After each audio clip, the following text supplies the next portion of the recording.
Hey guys, I hope you're doing very well. Welcome back to another video, and today I'm going to be talking about Indiana Jones and the Dial of Destiny. I don't know what to say. I really didn't want another Indiana Jones movie, and unfortunately, before this movie's release, this movie was getting rinsed by the critics. And I'll be honest with you, it's well justified. I have to say, watching this movie, it is bad, and I don't take this lightly, but this is really one of the lowest points for Lucasfilms ever. There is really nothing about this movie that really excites you, nor gives you any sort of reason to watch it. It's ridiculous. Now, I'm going to really speak about so much things about this film, but before I do, I want to really kind of give one special mention that this movie has done. Kathleen Kennedy deserves an award, and not in a good way. But ever since her time as president of Lucasfilms, she's been able to pretty much ruin every single series or production under the sun.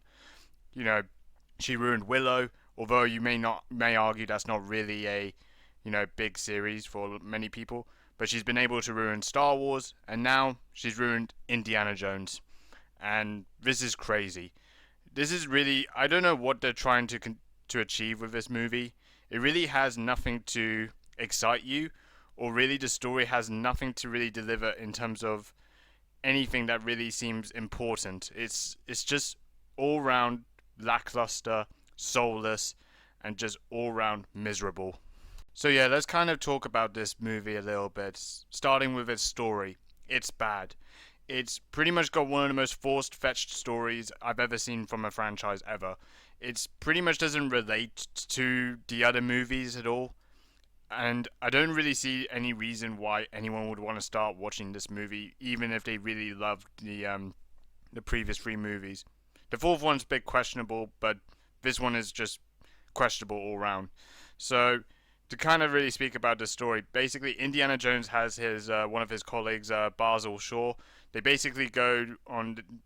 They basically kind of flash back during World War II, where he's trying to recover one of the artifacts that's been taken from the Nazis, and one of the main uh, persons in this sort of Nazi protagonist is Jurgen Voller, who has basically got one of these sort of dials, the Archimedes dial, that basically can you can basically time travel and do all sort of things. Really, I mean, it doesn't really make sense why they what the time travel is really there for, and I'm gonna kind of talk about that later. But really, they went back in time for this dial. So then you fast forward to Indiana Jones now. He's just an old man. He looks retired. He pretty much looks tired out of his skin, really. And really nowadays he doesn't really seem capable, and all he has now left is really he has his annoying goddaughter to do everything. And when I say annoying, she really is annoying. She pretty much takes over the whole movie for no reason, apart from actually just being annoying, condescending, and just being all round bratty. It's bleak, and it really just puts a real sour tone for the whole film, really, when you just have to watch her.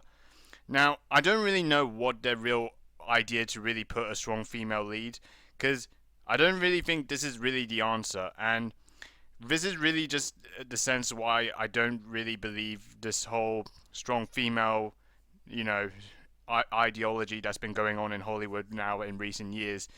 It has really worked in the right way, because they really can't write the characters very well, or strong female characters well.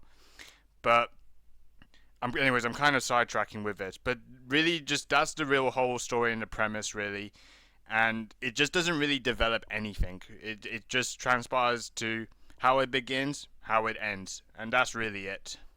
But also another thing that's really a big problem with this movie, not just his story, but also the writing. There's virtually no character development as well. There's really no story arcing with why the characters were there even in the first place. Nothing even makes sense. And everything about this movie's premise, from his story to his writing, is extremely shallow.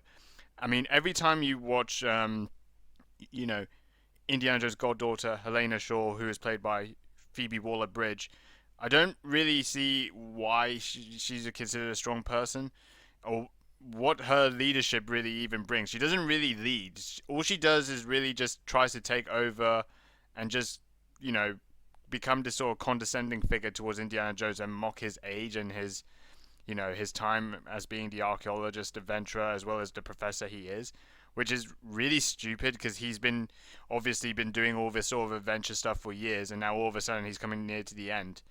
And I think this is the problem why this film didn't work. Now, I think with franchise movies, I think they could really much use the franchises as they have and may not have a story or anything. But I think what would work is the actors would have to be fitted to the role that can actually deliver something like a great performance or a great sort of set. I don't think Harrison Ford has really got that. He really doesn't look like he's capable of being the geriatric adventurer that he was in the previous films. And really, a lot of that is missing. And that's another point I want to really bring up, the action. It is unbelievably shit. And I mean shit as a bad, really, really awful thing. It's all it is. You're just watching is just goose chases. Every fucking scene is just a goose chase scene that you either see them chase by a car or through the city or through planes and just bikes. Everything is just a goose chase. There is really nothing action oriented about this movie at all, and it just sucks. It is tedious and it's lazy, and this is really just some of the worst things I could really sort of talk about this film. It doesn't have a great story. It has no great action. It really has no moments. There is really virtually no point what I could really justify why anyone could see this. Now, it seems like there's just so much criticism. It seems that, do I actually think there's anything good and redeeming about this movie? And to be honest with you, the blunt answer I could give is no. There really isn't. I mean, maybe some visual scenes and some some of the visuals looked good, and maybe some of the but to be honest with you, I'm kind of like scaving my teeth to really just try and think of anything justifiably good. Like I really didn't enjoy this movie. I think anyone watching this movie would just find it very, very hard to watch it. I just don't understand why this was a movie that really people would care about. This is one of the reasons why I think Disney are looking to sell Lucasfilms, because there is really nothing that's really going forward for them in terms of delivering any franchises now.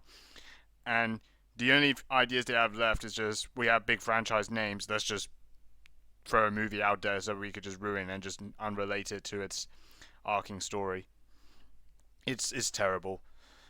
All in all, I have to say this is a pretty bad film, and I don't really recommend you watch it. So overall, if I have to rate this movie, I'm gonna have to give it a 2.5 out of 10. I mean, it's bad. I mean, I think maybe even for some, maybe I'm probably being too lenient. Maybe some people enjoy this story and somehow think I'm looking at it from a different angle, but I really dislike this movie a lot. This movie is really bad, and there's just nothing I could really see why anyone would want to see it. But anyways, I'm kind of repeating myself. This movie is shit. Don't watch it. And yeah, that's about it. See you later.